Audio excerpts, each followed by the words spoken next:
kunjung ke Kementerian Hukum dan HAM dan dia di situ diskusi belajar tentang undang-undang kita seperti apa? Yang menurut saya telat belajarnya.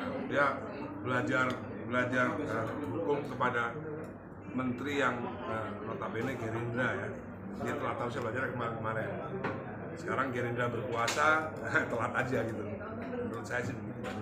Menurut saya apa yang diucapkan di dalam podcastnya Deddy itu hanya omong-omong aja karena tidak bisa dibuktikan di persidangan. Ya, saya menyesalkan kenapa omongan yang di Deddy itu kok nggak dibicarakan di persidangan. Kalau seandainya Agnes baca laptop di persidangan kan enak, hakim bisa dengar.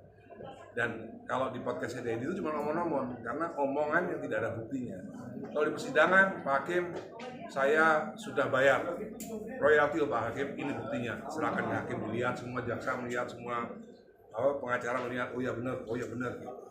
Kalau kemarin tuh ngomong di podcastnya Deddy itu cuma untuk menyenangkan penggemar Agnes saja, tidak akan merubah konstruksi hukum.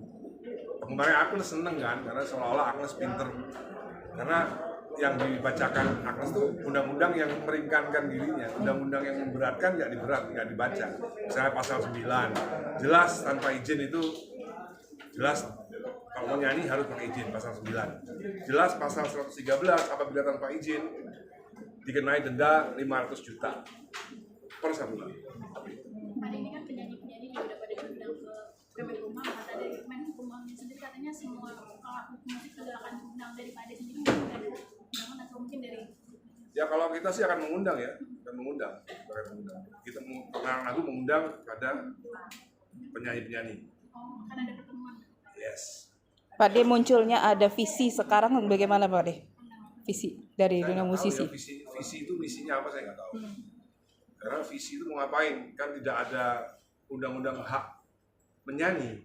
Yang ada kan undang-undang hak cipta. Undang-undang hak cipta itu melindungi penyanyi, melindungi pencipta. Gitu. Ada soal Agnes yang bilang kalau dia nggak pernah buka ada Pak Dhani dan cuma buka pas minta dukungan aja nih dari Pak Dhani. Ya itu juga nggak ada buktinya kan.